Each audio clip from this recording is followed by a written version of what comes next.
Entre los que habían llegado a Jerusalén para adorar a Dios en la fiesta de Pascua, había algunos griegos, los cuales se acercaron a Felipe, el de Betsaida de Galilea, y le pidieron: Señor, quisiéramos ver a Jesús. Felipe fue a decírselo a Andrés.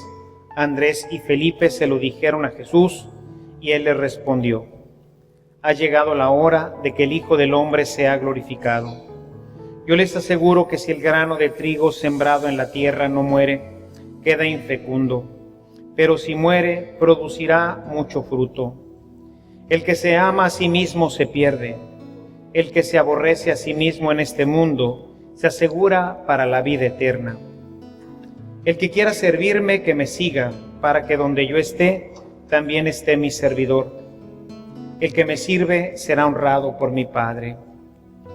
Ahora que tengo miedo, le voy a decir a mi Padre: Padre, líbrame de esta hora. No, pues precisamente para esta hora he venido. Padre, dale gloria a tu nombre. Se oyó entonces una voz que decía: Lo he glorificado y volveré a glorificarlo. De entre los que estaban ahí presentes y oyeron aquella voz, unos decían que había sido un trueno, otros que le había hablado un ángel. Pero Jesús les dijo: Esa voz no ha venido por mí, sino por ustedes. Está llegando el juicio de este mundo. Ya va a ser arrojado el príncipe de este mundo.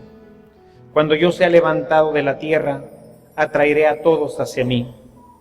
Dijo esto indicando de qué manera habría de morir.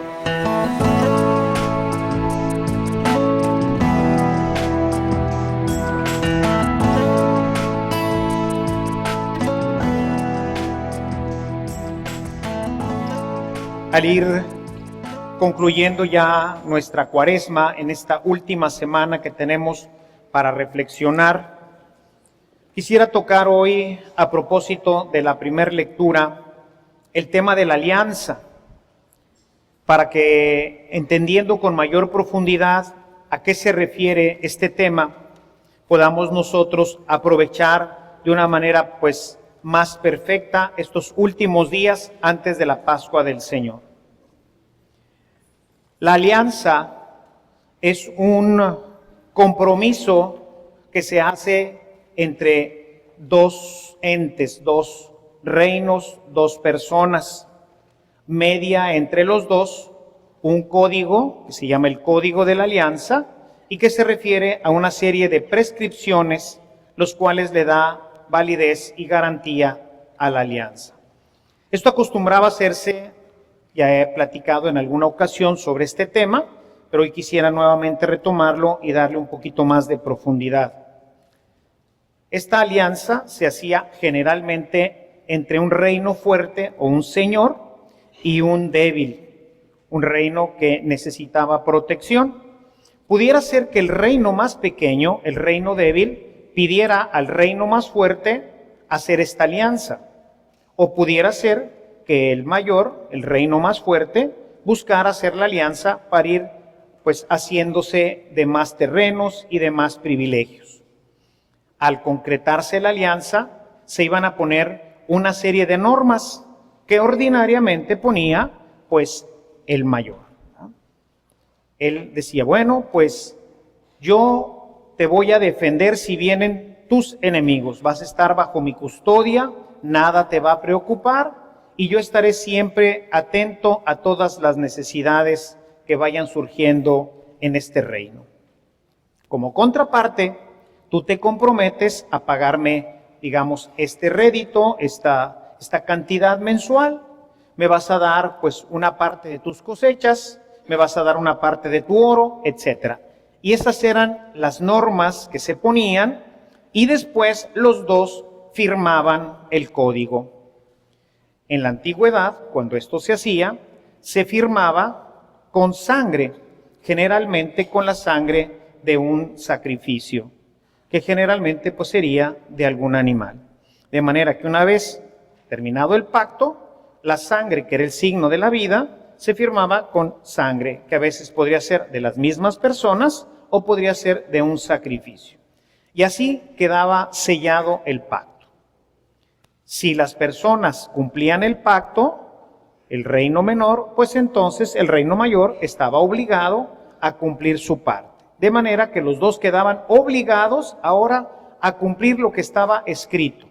Ahí decía, en el caso de guerra y en el caso de asedio, etcétera, etcétera, etcétera, etcétera, nosotros mandaremos nuestras tropas y todo eso.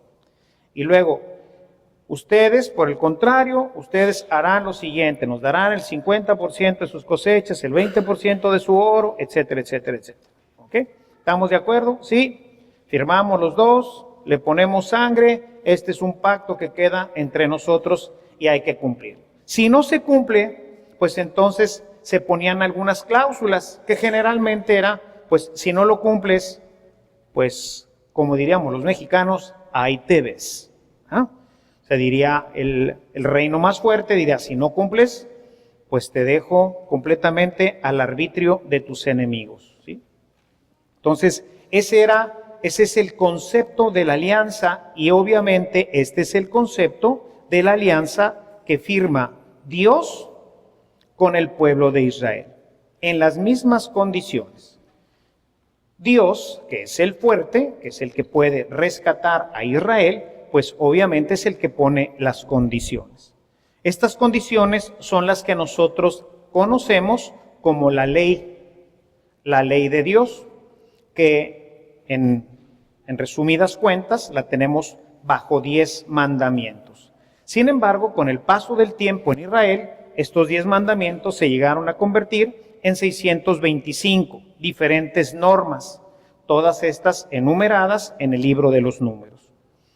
El pueblo tendría que cumplir estas 625 normas que incluían, por ejemplo, lo que menciona Jesús en algún momento, lavarse las manos hasta los codos cuando regresan del mercado, lavar todas las vasijas y en fin, una serie de prescripciones que se fueron dando, o sea, que Dios fue dando al pueblo, muchas de ellas con carácter sanitario. Dios que busca proteger a su pueblo, un pueblo que vive en el desierto, pues tiene que poner una serie de normas de tipo sanitario para evitar que el pueblo se extinga. Imagínense el pueblo en pleno desarrollo, le viene una epidemia como la peste negra que azotó Europa y mató casi a la mitad de la población de toda Europa. Imagínense que una cosa semejante azota al pueblo de Israel, pues desaparece de la faz de la tierra, ¿no? Entonces, esas normas que son sanitarias también fueron dadas por Dios y había que respetarlas porque eran parte del código, ¿ok? Habría normas mayores, que serían las que están en los 10 mandamientos, y luego diferentes tipos de normatividad para las diferentes cosas que hacían. Y Dios entonces le dice, bueno, si tú cumples con estas normas, ¿qué es lo que puedes obtener de mí? Voy a leer algunos pedacitos del capítulo 28, que les pido por favor que después en casa lo lean todo, porque esto sigue vigente todavía para nosotros.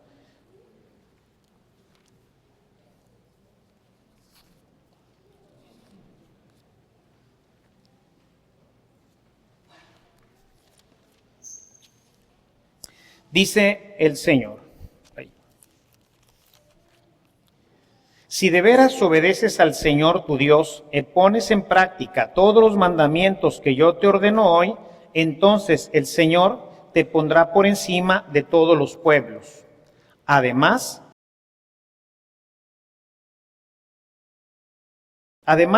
todas estas bendiciones vendrán sobre ti y te alcanzarán por haber obedecido al Señor tu Dios. Serás bendito en la ciudad y en el campo, serán benditos tus hijos y tus cosechas, las crías de tus vacas, de tus ovejas, de todos tus animales, serán benditos tu cesta y el lugar donde amasas la harina, y tú serás bendito en todo lo que hagas. Y sigue una serie de bendiciones, ¿okay? Esto sigue vigente, no está abolida la ley, dice Jesús, que no ha venido a cambiar nada, sino a llevarlo a la plenitud, ¿ok?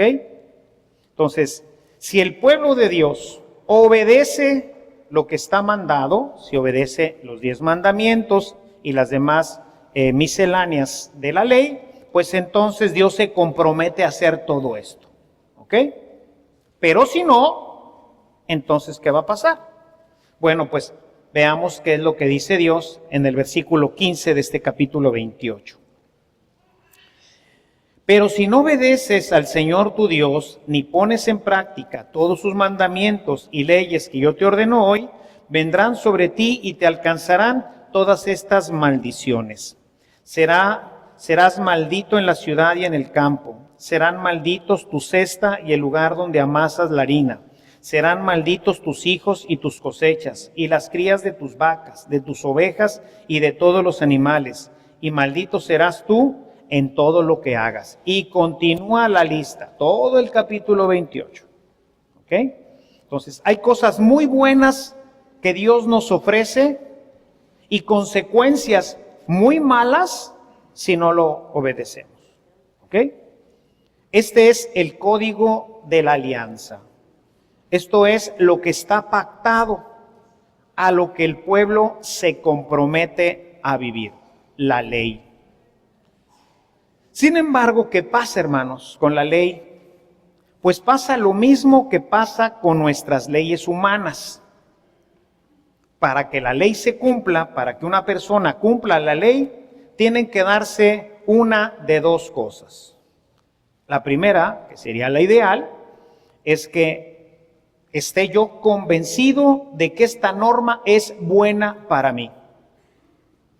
Si yo descubro en una norma, sea de la ley de Dios o de la ley civil, que esta es buena para mí, la voy a cumplir amorosamente. No me la voy a brincar nunca. ¿Por qué? Porque veo que esto es bueno para mí. Pero si por el contrario, esta norma en este momento y bajo estas circunstancias no es buena para mí, pues no la voy a obedecer. El niño le dice a su mamá: mijita, apaga la tele. ¿Qué va a pensar el niño? Esto no es bueno, yo quiero seguir viendo la tele. No descubre dónde está la bondad de esta ley, de esta norma que le está poniendo la mamá en ese momento, y ¿qué va a hacer? Pues no la va a cumplir, porque no descubre que sea buena. Y entonces, ¿qué se necesita para que se cumpla? Pues entonces necesitamos un policía. Necesitamos alguien que esté pendiente para que si no apaga la tele, pues vaya y le haga sentir las consecuencias. ¿Ok? Si no está el policía, pues entonces no jala. ¿Sí? Y entonces pensamos que no hay consecuencias. Es así, ¿verdad? Ordinariamente. ¿Sí? Entonces, ¿qué pasa? Tenemos que o nos convencemos de que esta norma es buena o necesitamos un policía. Y les voy a platicar de una experiencia de tipo civil para que vean cómo jala así. Cuando nosotros llegamos a un semáforo y vemos una luz roja, ¿qué significa? Hay que detenerse, ¿verdad? En la norma dice: deténgase, ve hacia la derecha o a la izquierda, y si no viene nadie, se la puede pasar. ¿Así dice la norma de tránsito? No, ¿verdad? La norma dice: usted llega a un semáforo, ve la luz roja y se detiene. ¿Sí? Sin embargo, ¿qué es lo que hacemos ordinariamente? Especialmente los mexicanos, ¿verdad? Tú llegas a las 2 de la mañana, se te pone el rojo, y entonces, ¿qué haces? Volteas a la derecha, volteas a la izquierda, ves que no viene nadie y piensas: esta norma, ¿para qué encienden el semáforo en la noche cuando no hay nada? No tiene sentido esta norma en este momento. A las 12 del día, por supuesto que me paro y ni siquiera volteo a ver a dónde, porque seguramente viene un carro. Pero a esta hora, en este momento, bajo estas circunstancias, esa ley, el que la puso está mal. ¿Cierto? Así piensas. Y entonces volteas a ver si no hay un policía. No hay policía. ¿Qué haces? Te la brincas. Muy bien. Bajo esta mentalidad, unos buenos amigos, hace ya una buena cantidad de años, se fueron a vivir a Alemania. Y ellos regresaban también, cerca de las 2 de la mañana, regresaban de una fiesta. Y les tocó en una avenida, que me dice mi amigo que ni que fuera así la Calzada de las Américas, ¿verdad? Pero ahí le tocó un alto. Y entonces procedió como normalmente hacemos. Volteó a la izquierda, volteó a la derecha, no viene nada. Qué absurdo poner una luz roja a las 2 de la mañana cuando nadie pase nada. Como no le convence que esa ley está buena y no hay ningún policía que él pueda ver, pues se la pasó. A las 2 semanas por correo le llegó una multa por 80 euros, ¿no?, por haberse pasado una luz roja a las 2 de la mañana. Y venía una foto de su placa del carro y una foto de él manejando el carro. De tal manera que no puede decir, yo no era. Así que tuvo que pagar sus 80 euros. Es decir, tú te brincas una norma y aunque tú creas que no sirve para nada, y aunque tú creas lo que tú creas, el legislador dice, a esta hora puede pasar un carro y tú te tienes que parar y tienes que esperar hasta que se ponga el verde. Y por no esperar 4 minutos, que es el promedio que dura un alto, le costó 80 euros. Así jalamos. Y las consecuencias aparecen. ¿Sí? Si está puesto ahí por el legislador, pues, y no se apaga ese semáforo en la noche, quiere decir que puede haber la posibilidad de que venga un automóvil y se dé una colisión. Entonces, hay que respetar. Muy bien. El pueblo de Israel y el pueblo cristiano tienen una ley que nadie respeta, al menos en todas sus exigencias, ¿no? ¿Por qué? Porque pensamos, esta ley no se aplica para mí. O al menos no se aplica en este momento. Bajo estas circunstancias no se aplica. ¿Sí? Uno de los elementos donde no alcanzamos a ver, y por eso lo uso mucho como un elemento para ejemplificar, es el tema del sexto mandamiento. El sexto mandamiento en general, pues nos parecería que no es aplicable o que debía de haber alguna reforma ahí. No fornicarás a menos de que sea tu novio. Pero no dice así. Igual que en la otra no dice, no te pasarás el alto a menos de que sean las 2 de la mañana y no vengan carros. No dice así. Y no vemos que esto se aplique a nosotros. Esto como que se debe de aplicar a otra gente o en otro momento. Y entonces, como decía en su encíclica de la Veritatis Splendor, el Papa de feliz memoria, ahora santo Juan Pablo II, vamos construyendo una moral de situación. Es decir, hay una ley, hay un código, pero este código se aplica solamente si en este momento me conviene.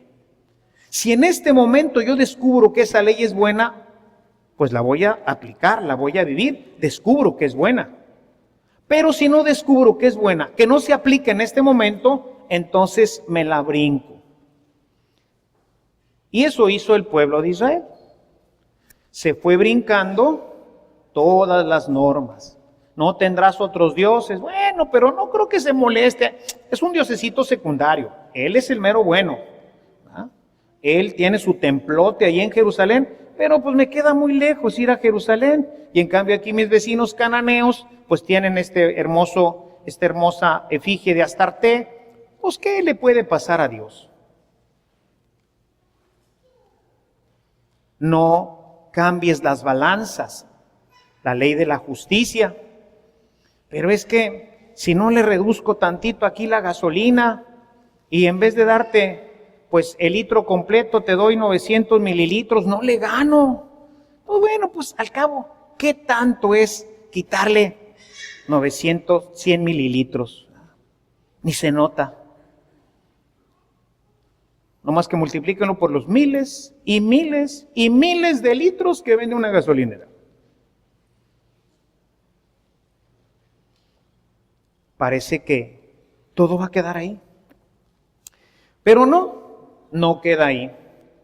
Hoy escuchamos al profeta Jeremías, que es el profeta que antecede la destrucción de Jerusalén, cuando van a venir los enemigos del pueblo y lo van a hacer pomada. Israel en ese momento se va a poner a quemar incienso y a ofrecerle sacrificios a Dios y a gritarle y a gritarle y a gritarle. ¿Y qué va a pasar? Pues nada, tú no cumpliste el pacto, yo tampoco lo cumplo. Así que pues, ahora enfréntate a este tremendo imperio babilónico. ¿Resultado? Se los echaron. Nosotros los mexicanos católicos pensamos igual que ellos. Nada nos va a pasar. Tenemos aquí a la Virgencita de Guadalupe. Tenemos sus templos por todos lados. Vamos a vivir muy bien toda la vida. Aunque nos robemos la gasolina. Aunque matemos a los niños abortándolos. Aunque no cumplamos todos los mandamientos de Dios. Aquí está la Virgencita que siempre nos va a cuidar, nos va a proteger. El resultado, estamos en manos de la delincuencia. De la delincuencia organizada y de la desorganizada.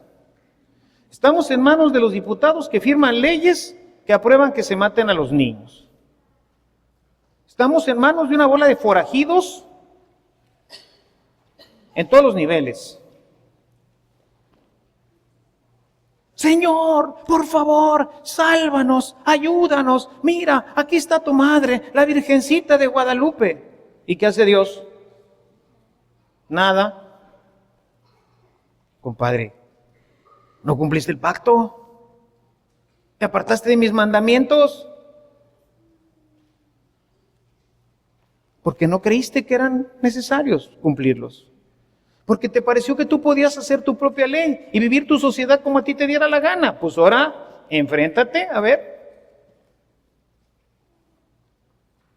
Y ahora vemos cómo Israel, las consecuencias de haber abandonado a Dios. Y entonces Dios, cuando están ya a punto de invadir, Jerusalén, Dios dice, ¿qué haré? A este pueblo le di mi ley.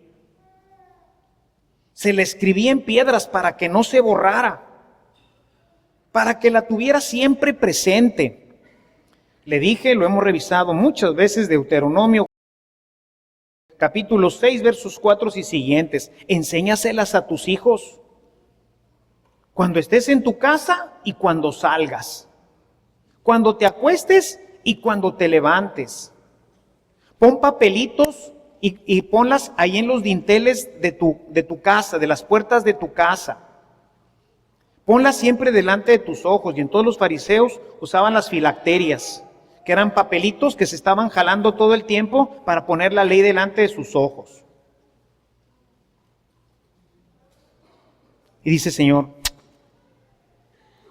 no jalo. Estos burracos tiraron pa'l monte y ahora se los va a llevar el pintor. Que son las consecuencias, no es que Dios mandara a los enemigos ahí estaban.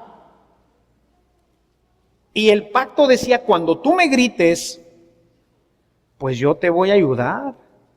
Voy a bendecir tus canastas, porque ahora no nos alcanza la lana. Gente que gana un buen dinero y no le alcanza.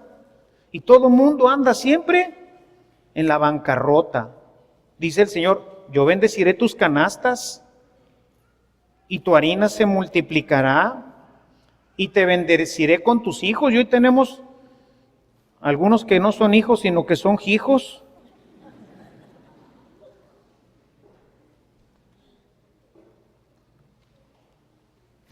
¿Qué haré? Idea, ya sé. voy a poner la ley en sus corazones. Se las voy a poner adentro, para que ellos desde dentro, desde su corazón, desde su alma, puedan descubrir qué buena es la ley y que todos los mandamientos, hasta lavarse las manos, son buenos. Que con mi ley lo único que quiero es hacerles un bien. Pero como no lo ven porque están medio ceguetas, entonces les voy a poner la ley en el corazón. Y entonces tuvimos que esperar a que viniera Jesús, para que se pudiera poner la ley en el corazón. Todo el Evangelio nos habla de esta tragedia interna del hombre, la ceguera para ver que la ley es buena. Hemos hablado mucho tiempo, en muchos de las homilías hemos hablado de los ciegos. ¿Quiénes son los ciegos en el Evangelio? Los que no ven la vida, los que no tienen vida espiritual, ¿verdad? Los que no alcanzan a ver lo bueno y lo malo, los que les falta conversión. El capítulo 9, que ya tratamos con mucha amplitud en una de las homilías, nos hace ver este proceso de iluminación interna que llamamos conversión. O sea, la conversión, mis hermanos, es empezar a ver con claridad y distinguir lo bueno de lo malo, y llamar a lo malo malo y a lo bueno bueno. Pero como nuestros ojos se confunden, entonces, especialmente los jóvenes, pues ven lo bueno como malo y lo malo como bueno. Y luego crecemos y así nos quedamos. El Evangelio, la luz de Cristo en el alma, te permite ver lo que es bueno como bueno y lo que es malo como malo. De manera que no te confundas. Y entonces si Dios te dice, no hagas esto, dices, ay, no, esto no lo voy a hacer, porque esto es malo, no me conviene. ¿Sí? Decía Santo Tomás, una de sus máximas que aprendimos en latín, decía, appetitus sequitur bonum. O sea, tu apetito siempre va a seguir lo que aparezca ante tus sentidos bueno. Entonces necesito que algo, una lámpara, una luz dentro de mí me ilumine y me permita ver lo que realmente es bueno, para que me dé cuenta que la ley de Dios es buenísima, todos sus mandamientos, hasta el 6º, es bueno. Pero mis ojos no lo ven. Entonces Dios iba a mandar esta luz que se traduce en el Evangelio, pasar de la oscuridad a la luz a través de la visión, no de estos ojos, sino de los ojos del corazón. Cuando hemos hablado de esta ceguera, del prototipo ya después de la resurrección, que es Pablo y que nos ejemplifica a nosotros. Pablo, un judío perfecto, educado a los pies de Gamaliel, un hombre que se sabía la ley al derecho y al revés y andaba matando cristianos. No obstante que dijera el mandamiento, no matarás, excepto si son cristianos. A ver, Pablo, ¿dónde dice eso? Pues no, eso no lo dice, pero se acomoda, ¿no? Hago la ley a mi entender. Se encuentra con Cristo, proceso inicial de la iluminación, y puede ver, no. Se queda, dice el texto, pueden leerlo en el capítulo 9 de Hechos de los Apóstoles, se queda ciego, se queda cegado para que él entienda que está ciego. Antes creía ver, pero la verdad es que está ciego. Y entonces va a venir Ananías. Y Ananías va a orar. Y vamos a ver qué pasa. Quiero que vayamos para leer este texto con claridad. Vamos a Hechos en el capítulo 9.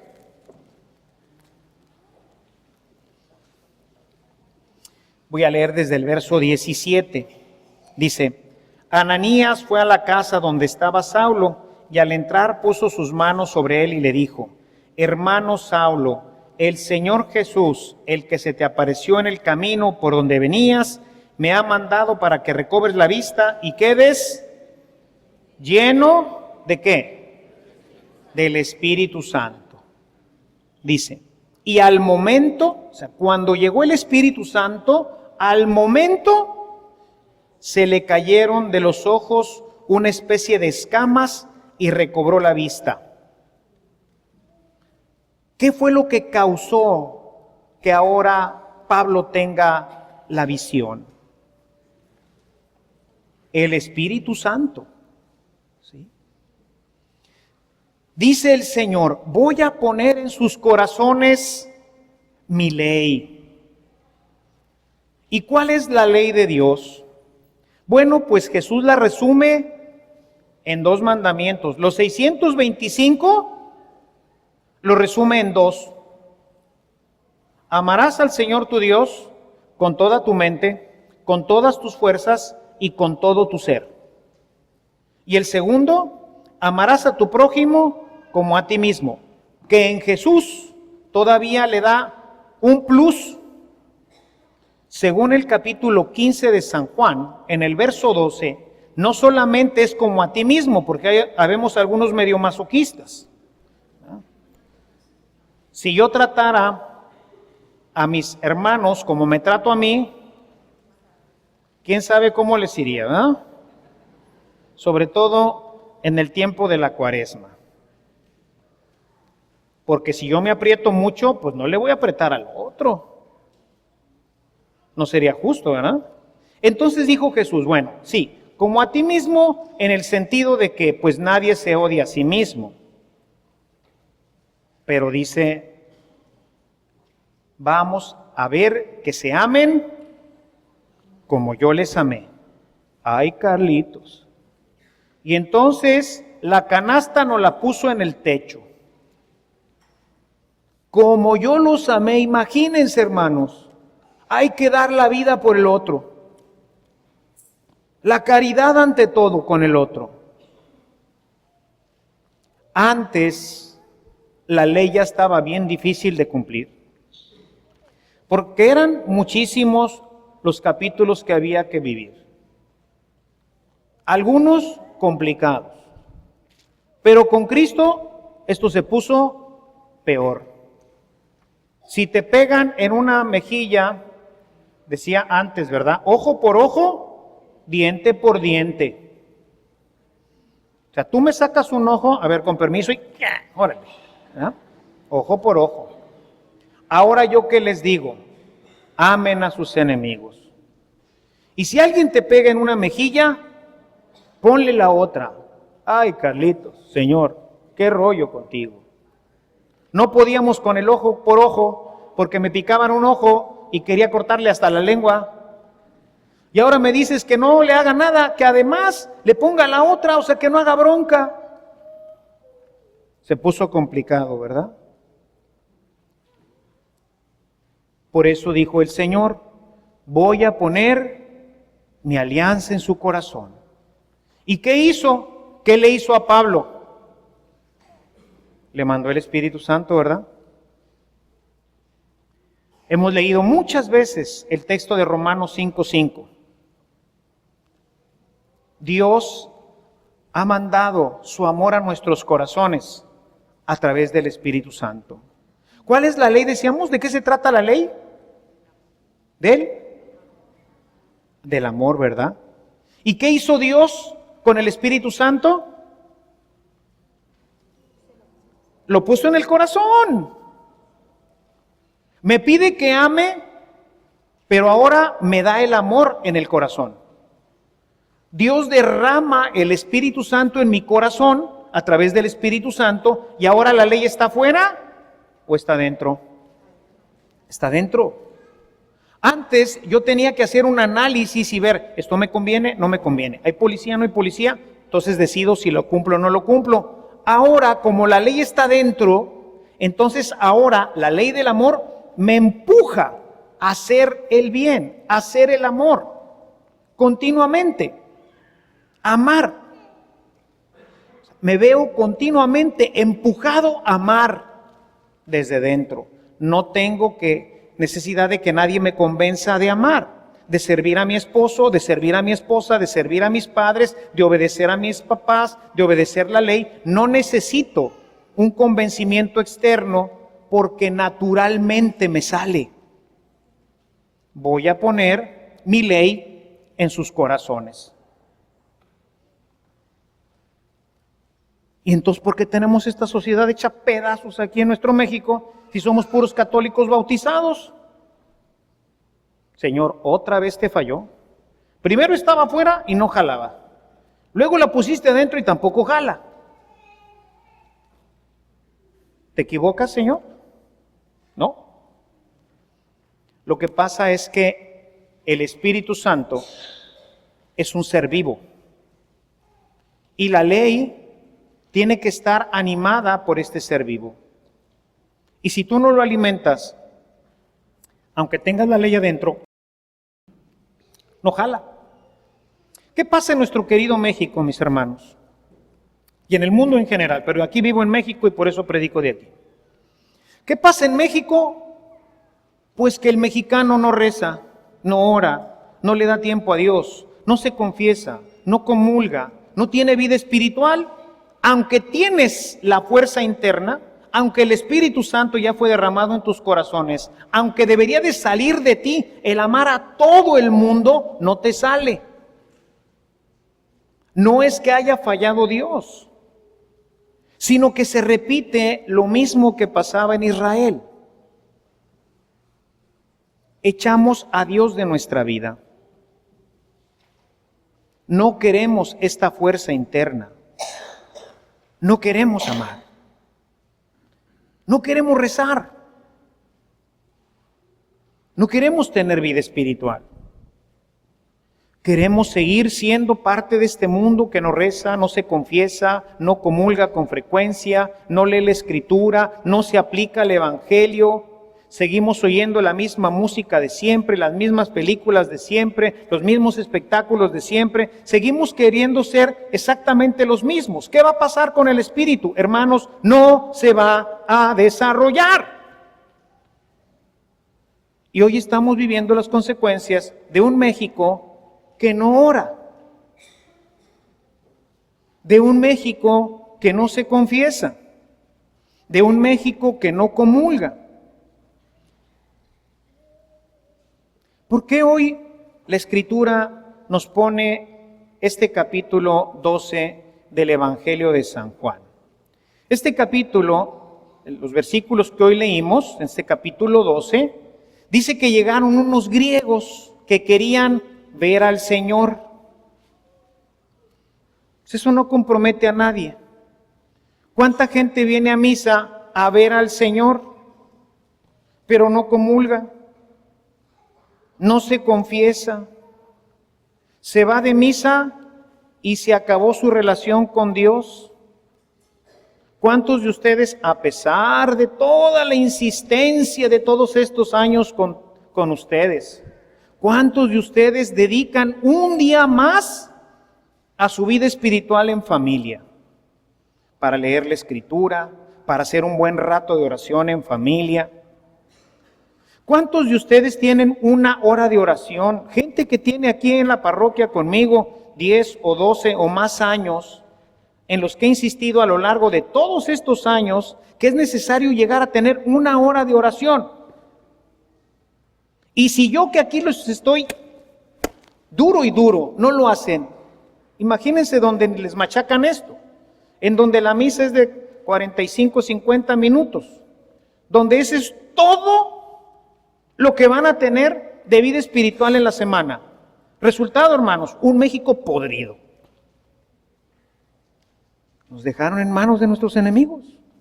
Es la consecuencia de nuestra ausencia de Dios. El Espíritu Santo ya está en nosotros, por eso se puede reconstruir México. Se puede reconstruir el tejido social. Porque no es algo que vaya a venir de fuera, es algo que ya tenemos, nada más que hay que vitalizarlo. En la medida en que nosotros empecemos a vitalizar el Espíritu Santo que está en nuestro corazón en esa medida va a empezar a cambiar toda nuestra sociedad. Pero si seguimos como los griegos, que eran paganos, curiosos, que quieren nada más ver al Señor,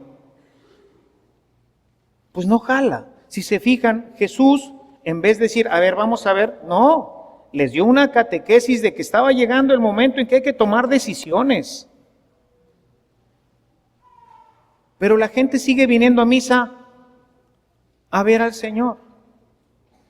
Gente curiosa, gente que no se compromete, gente que no quiere hacer cambios serios en su vida y organizar su casa y organizar sus ambientes para que Dios pueda tener verdaderamente un espacio. ¿Y qué pasa? Pues lo que hoy vivimos, no te rinde el salario, no te rinde tu economía, estamos asediados por todos lados entre los malitos y los no malitos, los empresarios abusivos, nuestros políticos mentirosos. Ahí estamos hoy. Hemos hecho lo mismo que Israel. No obstante, fíjense, y esta es la tragedia, no obstante que ahora la ley no está afuera, sino que ahora la ley está dentro. Pero aún así, como no le dedicamos tiempo a la vida espiritual, esto no jala. Venimos a misa, vamos a algunos ejercicios espirituales. En cada una de estas ocasiones Dios quiere remodelar completamente tu casa. Tenemos que remodelar nuestra estructura de tiempo. Tenemos que cambiar lo que hacemos todos los días para darle espacio a Dios. Y entonces Dios te propone, hermano, tengo una vida maravillosa, tengo una casa hermosa, preciosa para ti, 4 niveles, alberca, ascensores, luz de LED, bueno, una casa hermosísima. ¿Y qué tengo que hacer? Tienes que tirar la tuya. Sí. No puedo construir arriba de tu casa. Así que por favor, tírala. Toda. Bueno, me sirve esa columna, lo demás tíralo.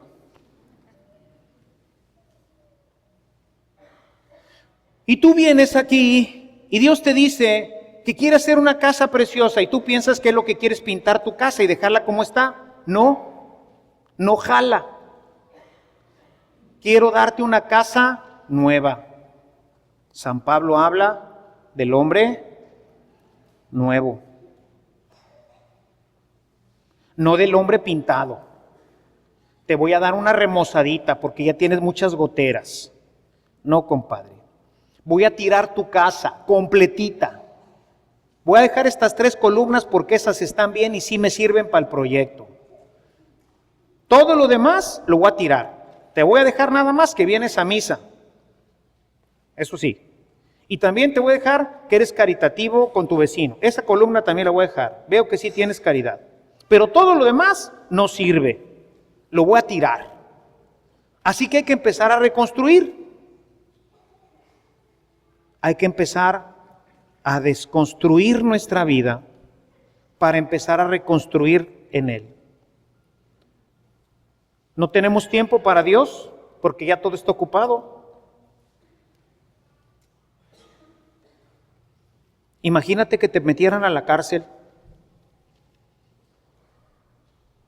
Ya no tendrías tiempo para nada más que para rezar. Que tuvieras una enfermedad que te postraran en la cama. Ya no tendrías otro tiempo más que para rezar. Y entonces dices, si había tiempo. No, sí tiempo sí hay, nomás que lo tienes todo ocupado en lo que te quieres. Para Dios no hay tiempo. Y por eso, como dice la canción, y por eso estamos como estamos, y por eso nunca progresamos, y tal parece que gozamos con ver las cosas al revés. Y no es una canción nueva. Yo creo que la compusieron los israelitas cuando los iban a asediar ahí en Jerusalén.